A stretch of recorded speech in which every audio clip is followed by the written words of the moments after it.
হঠাৎ করে জঙ্গলের ভেতরে একটা জোরে গর্জন শোনা গেল। একটা বড় ভাল্লুক রেগে সামনে এসে দাঁড়ালো, আর তার সামনে দাঁড়িয়ে রইল একটা শান্ত হাতি। একটা বড় হাতি ধীরে ধীরে জঙ্গলের পথে হাঁটছিল। তার মনটা একটু দুঃখী ছিল। সে আস্তে করে বলল, এত বড় জঙ্গল, এত কিছু থাকার পরেও কেন আমাকে একা লাগছে? ঠিক সেই সময় অন্য দিক থেকে একটা বড় ভাল্লুক আসছিল। তার মুখে ছিল রাগ, আর সে খুবই ক্ষুধার্ত ছিল। সে গর্জে উঠে বলল, আজ যদি কিছু না পাই, আমি আর শান্ত থাকতে পারবো না। হঠাৎ দুজনে মুখোমুখি হয়ে গেল। সবকিছু একদম চুপ হয়ে গেল। ভাল্লুক একটু রেগে বলল, তুমি আমার সামনে কেন এসে দাঁড়ালে? হাতি শান্তভাবে বলল, আমি ইচ্ছে করে আসিনি, আমি শুধু হাঁটছিলাম। ভাল্লুক সামনে এগিয়ে এসে বলল, আমি খুব ক্ষুধার্ত, তাই আমি রেগে আছি।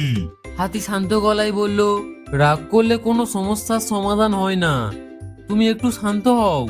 এই কথা শুনে ভাল্লুক একটু থেমে গেল। সে নিচু গলায় বলল, আমি অনেকক্ষণ ধরে ঠিক মতো কিছু খাইনি, তাই এমন হয়ে গেছি। হাতি বলল, ঠিক আছে, আগে তুমি শান্ত হও। ভাল্লুক ধীরে ধীরে শান্ত হয়ে গেল।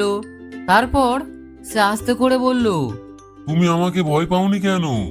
হাতি হালকা হাসলো, কারণ আমি জানি রাগের পেছনে কষ্ট থাকে।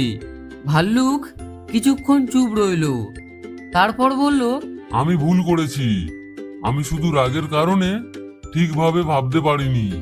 সবাইয়ের কখনো না কখনো এমন হয়, কিন্তু শান্ত থাকলে সব ঠিক হয়ে যায়। এই কথা শুনে ভাল্লুকের মন একদম শান্ত হয়ে গেল। সেই মুহূর্তে তাদের মধ্যে তৈরি হলো এক নতুন বন্ধুত্ব। সেখানে রাগ নয়, ছিল শুধু বোঝাপড়া আর শান্তি। এই গল্প থেকে আমরা শিখি, রাগ করলে সমস্যা বাড়ে, কিন্তু শান্ত থাকলে সব সহজ হয়ে যায়। দয়া আর বোঝাপড়াই সত্যিকারের শক্তি।